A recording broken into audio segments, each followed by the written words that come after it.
To unlock India's full potential, you have to unlock India's competitiveness. You have to ensure that this is the most competitive economy. No one expected this kind of growth. It's an economy which is alive and kicking and has tremendous potential. It does appear that the revenue neutral rate will come in the zip code of 10%, which is actually quite good. It should leave $10 to $12 billion in the hands of consumers to spend. This in itself can have a GDP impact of 0.3 to 0.5%. If India wants to encourage manufacturing in a big way, power is a very integral part of that cost. If I have to look at something really bold, then I think we should look at privatizing distribution. Then I think India should have a real growth of at an average of about 7%.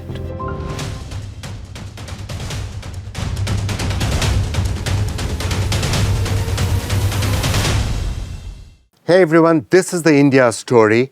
And of course, in recent times, a lot of attention on how the India story is going to unfold with the trade wars and the tariffs that are being imposed. No one knows exactly what's going to happen on that front. But certainly a new concept is now being introduced. Whatever happens with the rest of the world, India is a very, very big country, a very, very strong country. And if you build enough internal strength and internal dynamism on the back of reform, then frankly, India can withstand anything. That at least is the concept that's being spoken about. Now, what are those reforms? What can actually be done to get India to be really resilient and rolling forward? Well, who better to talk to about all of that than Rajiv Memani, who's of course chairman of Ernst & Young India and Africa, but is now the president of CII, Confederation of Indian Industries. So you, in a sense, are the man who is at the apex of Indian industry. You know what Indian industry is saying and what Indian industry is feeling. I'm going to spend some time with you today, Rajiv, if it's okay by you, trying to derive an agenda for action. What can be done right now? But let me start by putting the basic hypothesis to you. These are challenging times. Tariffs, concerns, what's going to happen to the Indian economy. Are we strong enough to withstand whatever's coming at us? So thanks a lot, Vikram, and it's a pleasure to be here. I would say I won't categorize them as challenging times. I think something has been thrown at us which has made us reflect. I think we were very focused on GDP growth, size of the economy, engagement, which is all very important. But what's come out is that, you know, if you want to be a large economy, then a lot of that also depends on what you do in the country. How do you unlock the full potential of the country? To unlock India's full potential, you have to unlock India's competitiveness. You have to ensure that this is the most competitive economy. And I think the government, from whatever interactions we have had as CII, from whatever you're reading and listening to, I think is very focused on getting these reforms going. It's not easy. A lot of these reforms require engagement with states. A lot of these reforms require engagement between various ministries of the government, and most importantly, a lot of these reforms require a change in mindset. And I think to change that is not that easy. But this push that's come, I think, creates a perfect storm to make that change happen. And I do hope the intent of the government is very clear. They want to do that. Question is how well we can execute, and how can industry be a very good partner of the government in bringing ideas, suggestions, building the trust that is required to make these changes happen. I'm going to come to you on some of the specifics of what can be done. But let me first just put the hypothesis to you. We've had a number of countries who've literally gone and bent the knee, if as you like, in front of the White House and saying, well, whatever it is. India's stance seems to be that no, we're not going to bend the knee, because we feel that if we do the right things, we can internally be strong enough to continue to grow at 6, 7, 8%. We don't need the American market or any other market. If we do the right things, we can be strong enough to continue to thrive. Is that hypothesis correct? Yeah, I think the hypothesis is correct. I'll just modify this slightly. I think India's stance is something that I agree with 100%. I think we are a nation of 1.4, 1.5 billion people. We saw the GDP results of the first quarter. I think outstanding results. No one expected this kind of growth. So it's an economy which is alive and kicking. Not a dead economy, as Trump says. It's an economy that's alive and kicking and has tremendous potential. But we need to do much more to unlock that potential. And in doing that, I think we should have good, meaningful engagement, whether it's a small country, whether it's a country of our size, whether it's a large country, as equals, and in an open, transparent way, and trying to create win-win situations. I think that's what the government is doing. The government is very clear that they will not buckle down under any pressure. But mutual respect is very important, because you have to be strong economically and in other matters, and also resilient to have this engagement of equals, with the global fraternity. And I think that's come out very, very clearly in the last few months. You spoke about the fact that growth has accelerated, perhaps surprising everybody. Like, it could be some front loading, who knows, before the tariffs, but the growth is clearly there. There's a perception that I'm also keeping on hearing from people while doing the India Story podcast, including from people like Amitabh Kant and others, who said, we're growing, but we could be growing at 8 or 9%. Correct. If we do some things. It's in our hands, it's not in somebody else's hands. Right. If we do A, B, C things, we could be growing at 8, 9%. Yeah. Do you agree with that hypothesis? I completely agree that India's potential for growth is phenomenal. Question is, how do we simplify things? How do we open up areas that we have not opened to? And how do we trust business and government both mutually each other to move things forward? I think the government has done some phenomenal things. So I don't think we want to take away from what has happened. It's been the fastest growing economy in the world for the last many years, and I do believe that in the sort of not too distant future, in the next few years, India will continue to be the fastest growing economy. But if you want to uplift the per capita income from $2,600 to $4,000, $5,000, $10,000, $15,000, I think it's a young country, it's an impatient country. And I think it's important that we ensure that we grow the economy so that the per capita income grows, and also it's equally distributed right across. We've heard now the government pretty much saying it directly. The Prime Minister said it from the Red Fort on Independence Day. We're going to do whatever it takes to do that. We're willing to do our bit. Next generation reforms is rolling out. There's a committee that has been set up for that. Other things are happening. Now, when they come to you, as I'm sure they will, saying, Mr. Memani, you're the president of CII, here's a blank sheet of paper, if you had to write out. Right. Here are the 5 or 6 things that we think you can do very quickly. Some things will take time. Yeah. Some things can be done very quickly. Let's start driving the agenda. Yeah. What would you say are the things that can be done very fast? Yeah. So, Vikram, I won't come with a straight answer of saying these are the 5, 6 things. I think what I'll do is, I think the framework that as CII we are looking at, there are elements which relate to ease of doing business. I think the government in the last 6 months, honestly, has been quite focused on this. They're getting a lot of feedback from state governments. They've shown to the state governments, they've done benchmarking exercise across different states, where on similar issues, different states have different parameters. Could be as simple as FSI for industry or for some sectors and everything else is different in different states. Whether you need environmental clearance, you don't need environmental clearance, how many ways land is categorized. So many areas, single window clearance in some places, in some states is working, some places it's not working that well, whether that's integrated with the overall single window clearance or not. So many things, but a lot of feedback has gone to the government. The government is actively engaging with states. I see a sense of urgency there. Can more be done? Definitely more can be done there.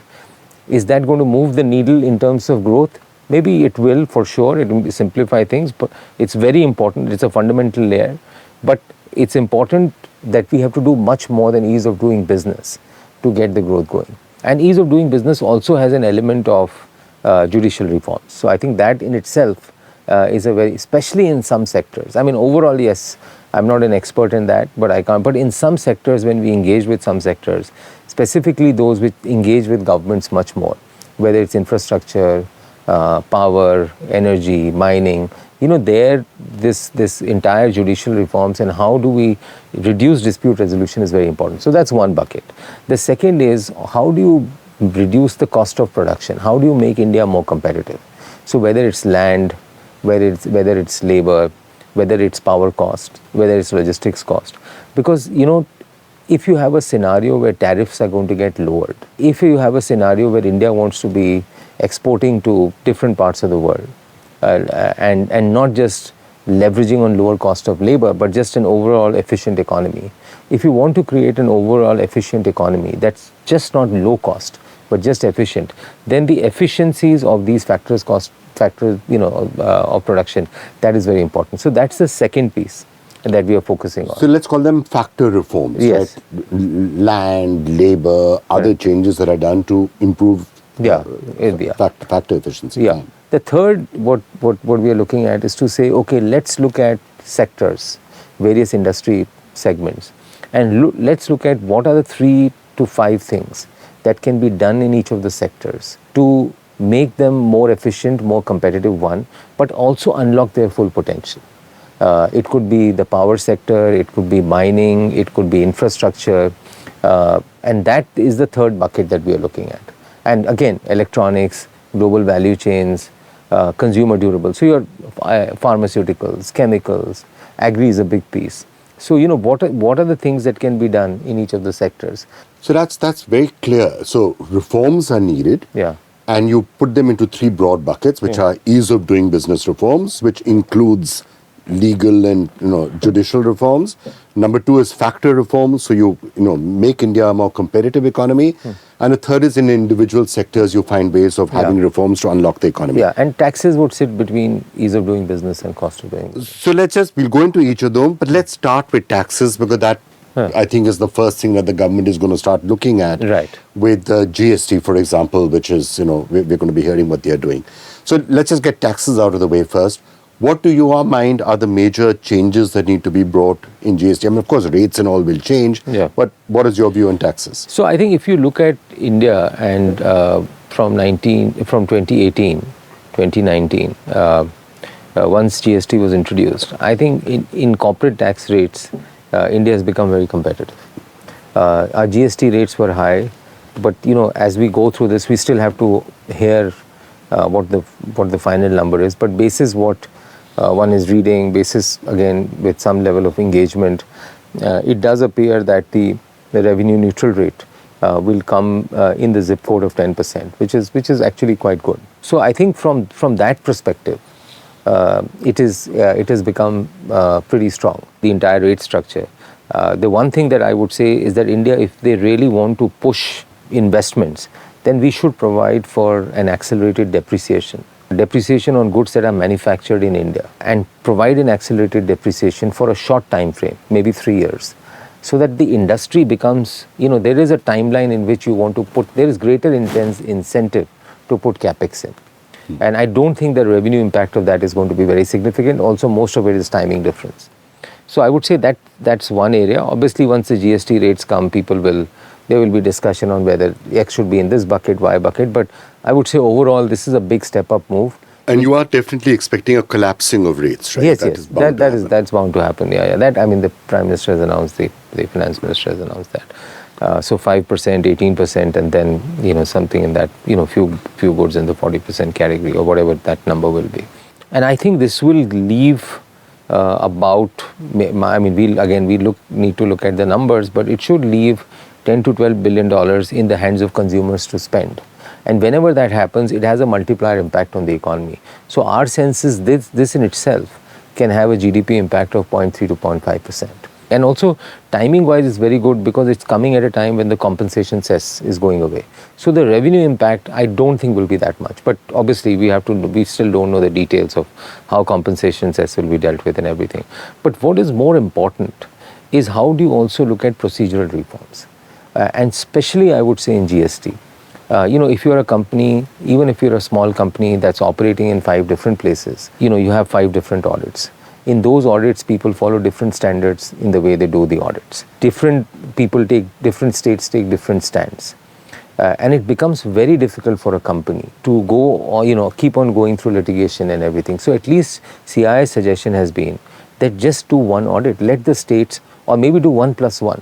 So let the states then trust, and whatever that judgment is, or whatever that audit is, assessment is, you follow the same rather than a company doing it 5 or 6 times.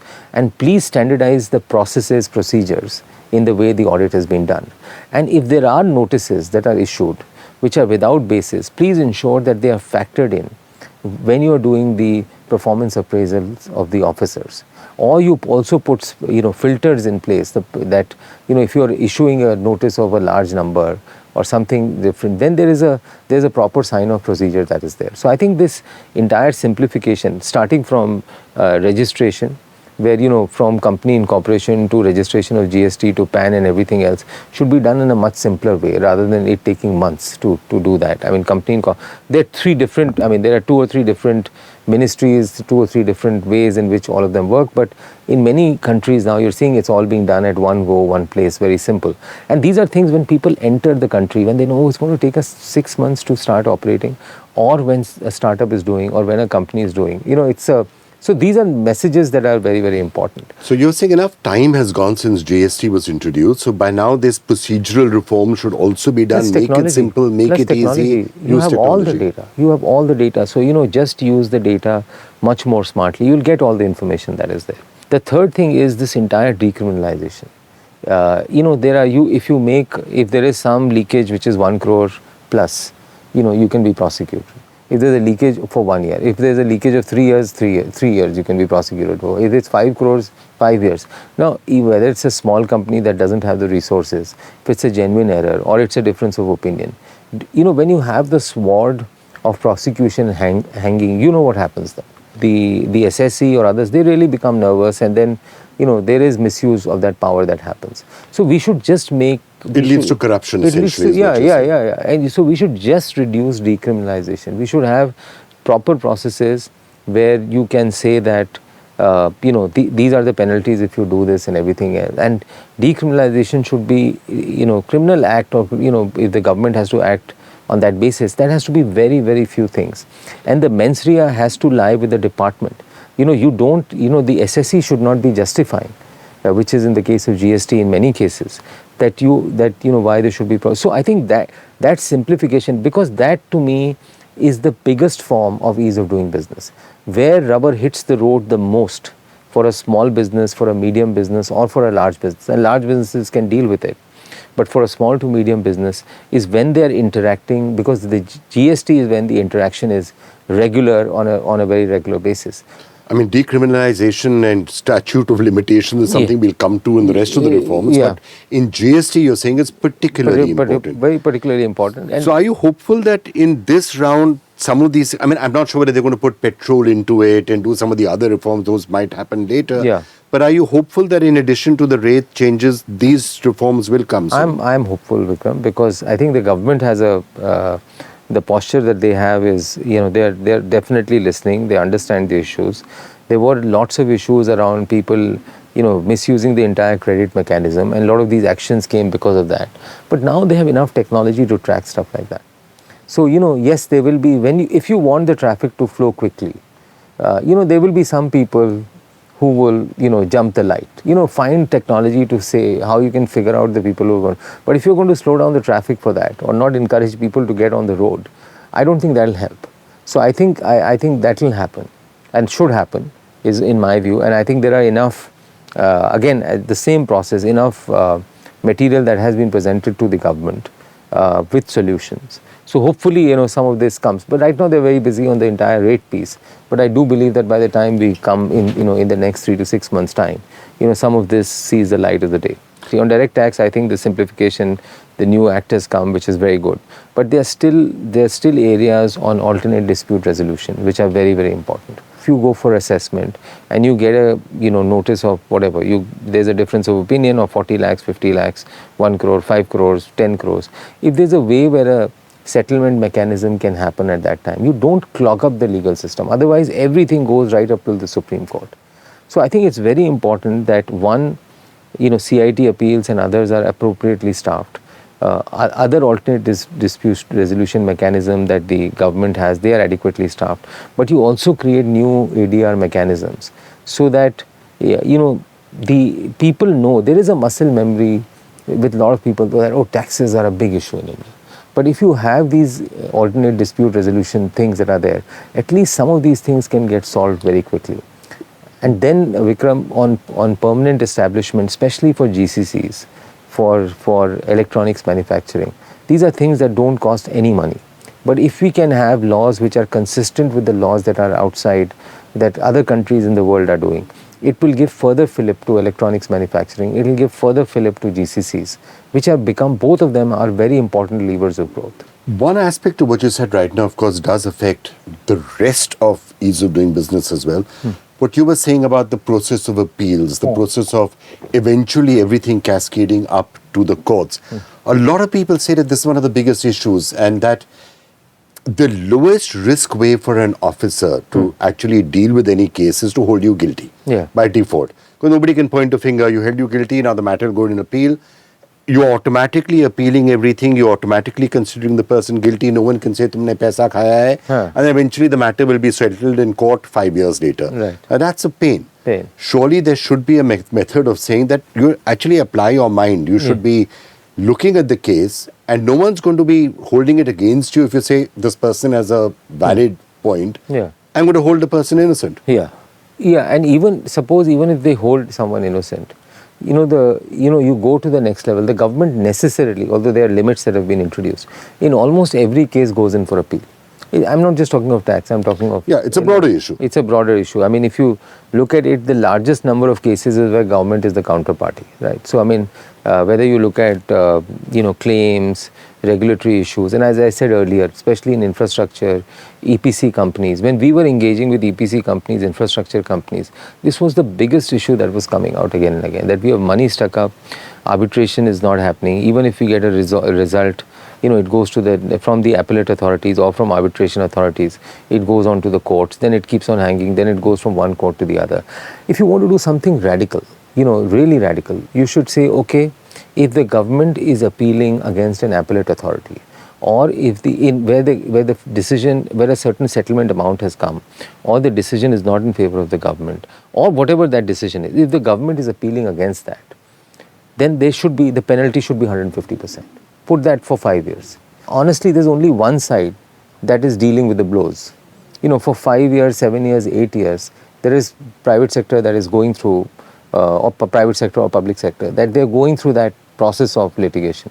So you just say that if the tribunal or an arbitration authority, and you can strengthen those authorities if you have to, if they issue an order, if they issue a claim that this is the right number, this is the value of settlement, or an order, if the government was to oppose against that, then there should be, if the order at the next level goes against them, there will be 150% penalty. So, you're forcing them to think. You have to think of some of these things which may sound unfair, but if you have to change the status quo, a lot has been done on this, you will not be able to change the status quo.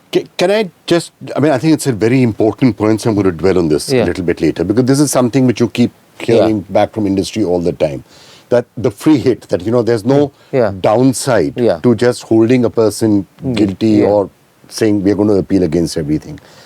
Shouldn't it be almost part of the performance metric of an officer, for example, that if at the end of the day, so some way that accountability has to come, that you should apply your mind. How do you get that to happen? Whether it's assessing officers, whether it's units, whether it's a regulatory system, whether it's the judicial system, these things should be part of KPIs, and they should be put out in the public. And the government has put out almost everything in the public. So they should be put out in the public, so it becomes very clear that, in this regulatory, in this state, in this regulator, these are the number of cases, these are the cases that are pending, these are the judgments that have been passed, pro government, pro this thing and everything. And also reducing pendency, and also nudging to say that, you cannot have just things going in one direction, not just passing the buck on. And that's true at least at the assessing, at the senior levels in the assessment tree. I think that has to come out. That has to be part of the KPI. And you're saying this is not, of course, just in tax, as you rightly said, this is in all regulation where there should be an application of mine. And you're saying it should be part of the KPI of everyone. Yes. It becomes an important part of bureaucratic reform also. Then. Yeah. And as I said, it's not easy to do, but at least let's start somewhere. So we're pretty much now in the territory of ease of doing business, which is, of course, the major reform that I think everyone is talking about right now. What you just said, do you think that's the crux of it? That moving from a system where you're saying, everyone is to be treated with suspicion, you move to a trust-based system where you assume that everyone is okay. You trust most people, and you focus your energy in really catching the crooks. Yes. Is that the mindset change? And use technology for that. Is it easy enough to do now that you should? I think somewhere, when you are talking of bold reforms, you have to move the needle on this. I'm sure that I personally don't think it will lead to revenue loss or someone scooting away. I just feel that the unlock in the economic activity will be just so much that even if there's 1% that's slipping away or 2% that's slipping away, you will more than make up for it. And at some point in time, you will catch that 1%, 2%. So when you have very strong trails of each transaction and you have good analytics and AI that can back that up and you can do the analysis, you can run the algorithms, I think, one should be able to find out. Okay, if you're talking about big bang reforms then, how about this is a signal for big bang reforms and ease of doing business, that you just say, for example, as a one-time scheme, why don't you just go to every regulator, every government department, everyone who's out there and say, if you look at all of those cases and the litigation and the proceedings that have been pending for decades, close 50% of them. Yeah. Take the weakest 50% or the weakest 60%, just shut them all. Yeah. Suddenly you reduce pendency by 50%. Yeah, that may be difficult to do because, India has elaborate court procedures. At least for the new ones that are coming, Vikram, I think we should do that. And even if you don't want to boil the ocean, let's pick up 2 or 3 areas where we can do it. And I would say the infrastructure element is one, indirect tax is another area, or even direct tax is another area. And they are fixable. If you make some of these changes, build the incentives and disincentives very clearly in whatever is feasible in the government. But let's do it quickly and let's move on. So in ease of doing business, what to your mind would be the 1, 2, 3 major things that can be done? And we keep hearing about deregulation today, and the budget is there after that, reducing the compliance burden. In ease of doing business, you don't have big items. In land, for example, there is, if you purchase a land, at least one thing that's happened is that fair remuneration of land has been established for industrial use. Roughly 1 crore per acre in most of the places. I think there's enough demand and supply, but you have to have 33% forest cover. In Vietnam, it's 10% green cover. Now, can you just make it 10% and let industry decide where they want to, if they want to do the balance 15-20%, let them figure out where they want to do the balance 15-20%. So there are small little things. There's a lot of land that's locked up with PSUs. There's lots of land that's locked up in other, with state governments and other areas. Just free up that land, make that available, because that's an important cost. And maybe in larger units is easy, but for the MSMEs and others, when we talk to them, I think it's a big cost factor for them. They've talked about, this plug and play. The 4 or 5 things that we have talked about, plug and play, let's make that available and let's ensure they are available now. Let's ensure the infrastructure around that, the logistics around that, the connectivity around that is available. So that, yes, it's available, but rail connectivity is not there, roads are not there. It just doesn't make sense then to set up there. So I would say land as an area, and there are lots of small little things, whether it's registration, part of the factor reforms that you were talking. Yeah, that will come to the cost side, but there is, it's ease of doing business, factor reforms, both things sometimes have an interplay, at least in case of land. In labor, for example, yes, it has not been implemented, but whether it is number of hours working. Do you want to really put caps on that? Let's look at what's happening around the world. Secondly, how do you put overtime? Just free up, and engage with the labor unions so that they understand that this is in the overall benefit of everyone. It's not someone trying to exploit anyone. And that's the entire labor areas, and then the dormitories, the hostels that have to be built so that people are close to where the workers, where the factories are. And especially that's important for women workers. And that makes a big difference. So these are small, some states have done it, but I think we just need to ensure that at the central level, we should facilitate some of these things, because particularly for labor-intensive manufacturing and other things, they are there. So I won't, as I said, they are not 5 big things, but there are lots of things. Environmental clearances just take enormous time. If you are doing, even if it's a low pollution factory, but if it is more than 20,000 square meters in space, you have to take environmental clearance. If you have graded these factories as low pollution, even if it's 20,000, 30,000, 40,000 square meters, if it's a GCC that's being built up, if it's a garment factory, stitching factory, do you really want someone to wait for 6 months, 8 months? If you're opening a hospital, you need 80 clearances. Can't you reduce that to 10, 15? If you're opening a hotel, you need 65 clearances. Can you reduce that to 15, 20? Based on what you are hearing, how confident are you that we will actually get a lot of the deregulation that we keep talking about, and that the compliance burden will come down? Do you think is this something that we can bet on as a big bang reform that will happen in the next few months? I think on ease of doing business, I would say the way the government is moving is probably the most encouraging that I've seen. At the senior most levels of the government, that the way they are engaging with state governments, that the way they're engaging with various stakeholders, we'll not get the full list of what we want, but I would say 60-70% of that will be. So that's one area I feel very confident. I think the piece where I think will require much greater level of effort is on reducing the factor cost of production. Before I come to the factor cost of production, very briefly what you were saying about the legal system and other things. CII has had multiple reports in 2020, 2022. You put out reports also where you were talking about, decriminalization. Some things have happened, some bills have come out there. But there were other suggestions you made on how you can reduce the amount of time that is spent in the legal system. Because quite frankly, very tough to attract investment and other things. The people say, oh my God, if something happens, somebody files a case or something, you're going to be sitting in courts for 10 years. Yeah. And in different laws, there are different statute of limitations. So I think if they say that, okay, we'll bring it down to a minimum time frame. Again, I'm saying these will not lead to any revenue loss. But these are signs that you give to the, to the industry and to the broader investment community in India and outside, that India is genuinely going to the next level of changes. Okay. They mean business. And benchmark against what's happening in the world. Let's turn our attention now to the factor reforms that you were talking about. What specifically do you have in mind, and in which areas would the factor reforms? Again, it's everywhere. But let me say the one where which we haven't discussed till now is in the power sector. I think there is definitely big reforms that are needed. If India wants to encourage manufacturing in a big way, power is a very integral part of that cost. I think we have to find a way to start changing that. So I would, if I have to look at something really bold, then I think we should look at privatizing distribution. Or we say that we will issue a new license. So if, okay, in some state or in some city you agree that it's very difficult to privatize for whatever reason, political or non-political, then okay, issue another license. Let a private sector player come and let him create an alternate and create some open access systems or whatever else it is. So I would say, and this entire concept of cross-subsidization, where manufacturing, the cost is 30 to 40% higher because you're cross-subsidizing, at least for manufacturing, if you're not doing for anyone else, at least for manufacturing, take the cross-subsidization away. Third is on captives. Don't, encourage more and more captives.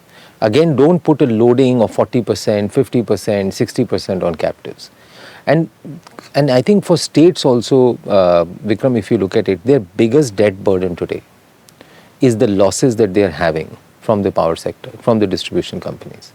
And I think they need to find a way. These will become big issues because, the fiscal situation of the states are, deteriorating by the day, partly because of the giveaways and partly because of the losses that they are having in the distribution companies. So, and the only way that they are trying to resolve that is putting more load of tariff on either normal citizens, residents, or also on the, for manufacturing and for other economic and business activity. Then, you come back, you look at transmission.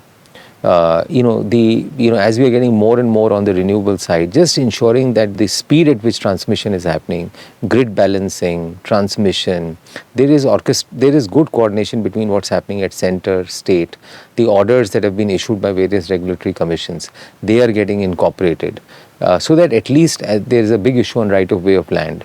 you have to give fair price.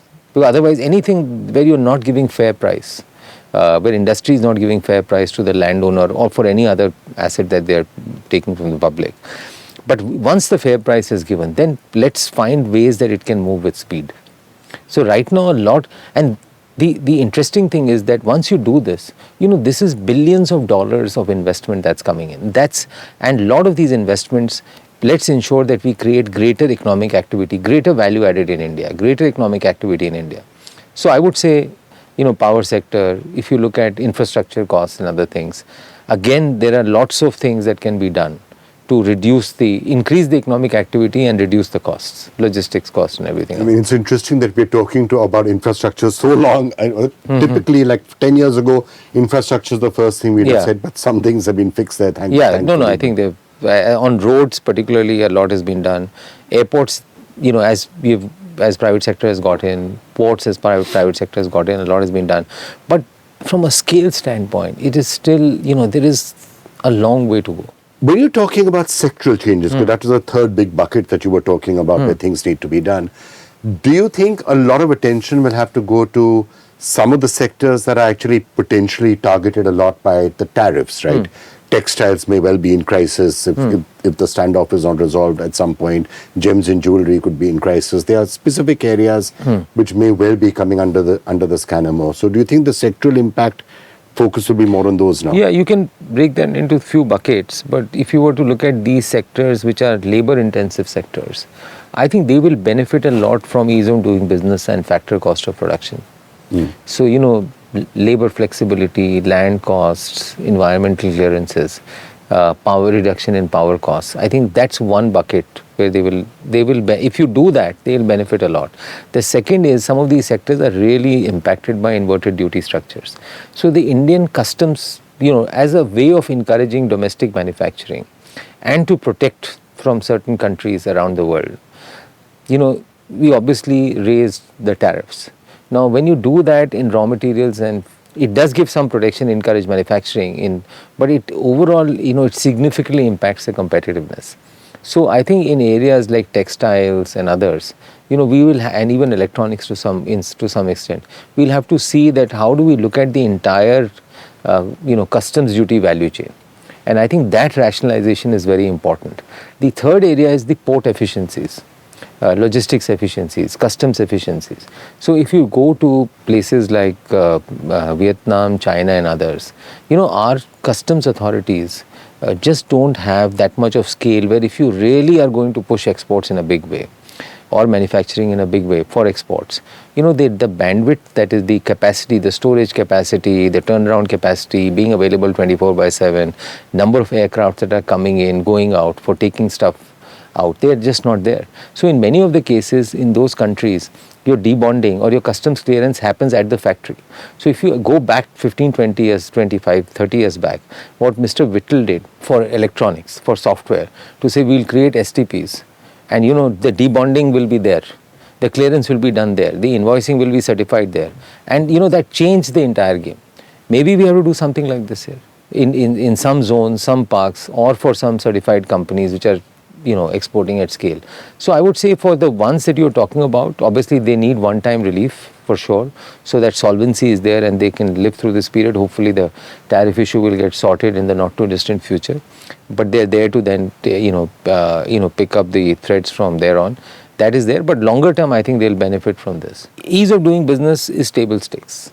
So I think we need to get the table stakes right. If you want to be one of the most competitive economies in the world, and if you want to be a place where people want to invest in, whether domestically or globally, that is table stakes. So that I think we have to do.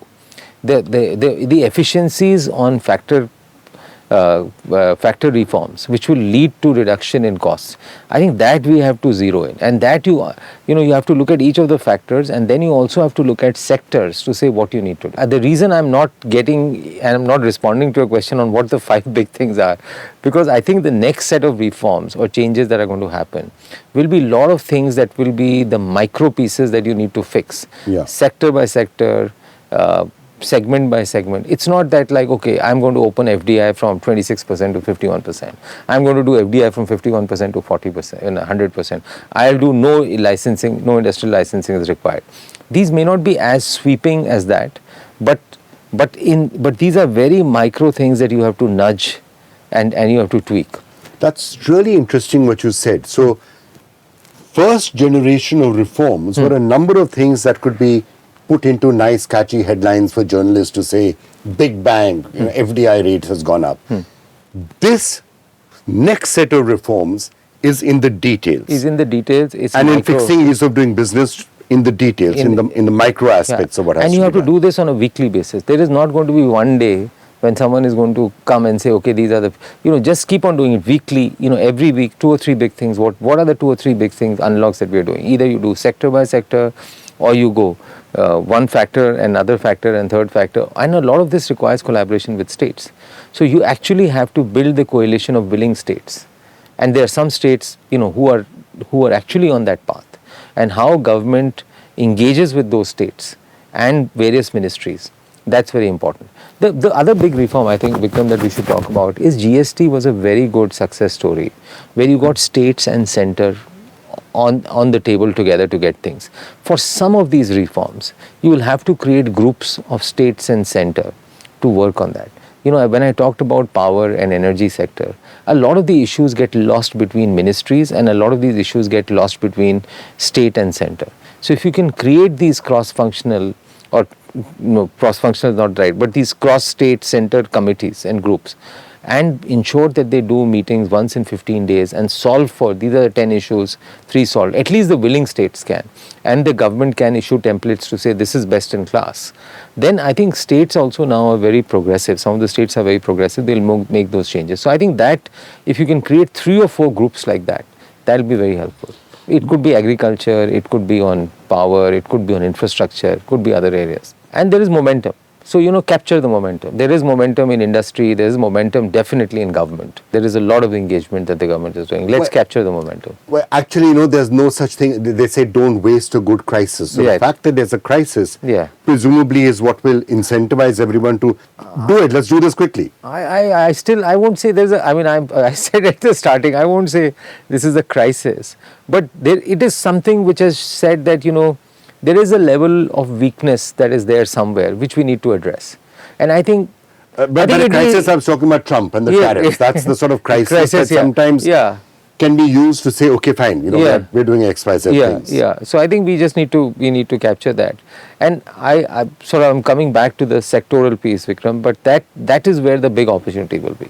Look at some of the sectors. We talked about this. Mining is another example. There's so many things that can be done to unlock the mining sector. It enhances competitiveness. There are so many mines which have been allocated in the last 3 years. Nothing is happening there. There are a lot of mining assets which are lying with public sector units which are not being fully utilized. On rare earths, can we do better partnership between private sector and public sector?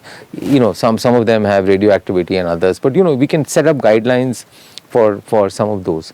There are a large number of, India is the richest iron ore deposits. If I look at coal to gas, China is 4 times. You can easily save $30 to $40 billion or maybe more, I've not done the math on that, on oil imports if you can do coal to gas much more effectively in India. Again, unleashing the economic activity that it unleashes is huge. Unlocking sectors is also something that can be done. For example, look at defense, what the unlocking that's happened in the last 5-6 years. Electronics is the biggest example. Electronics is the biggest, even bigger example. Yeah. Electronics exports will be one of our largest exports. Okay, the value add may not be the highest, but compared to what we've been doing for 30, 40 years in some of the other sectors, what we've achieved in electronics in 3 to 4 years is fantastic. So semiconductor is a great example. Once the policy, government, incentive structure works well, we can unlock. But some of the traditional sectors that we have, I think there's an opportunity to do more there as well. How concerned are you? We began by talking about the tariffs that have actually, got this conversation on an accelerated footing. Is Indian industry concerned about tariffs? If you actually do get a tariff deal and reduce the protection, we've heard what Trump has been saying that, India's got the highest tariffs and is very protected.